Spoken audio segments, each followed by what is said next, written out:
अमरावतीमध्ये महायुतीत पुन्हा एकदा वाद निर्माण झाला असून राणा आणि अडसूळ या राजकीय नेत्यांमध्ये चांगलेच वाकयुद्ध रंगल्याचं पाहायला मिळतंय।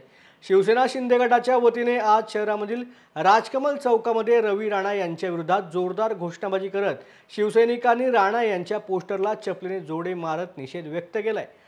आनंदराव अडसूळ यांच्यावरती राणा यांनी टीका केली होती, त्याला प्रत्युत्तर म्हणून आज शिवसैनिकांनी राणा यांच्या विरोधात हे आंदोलन केलं होतं।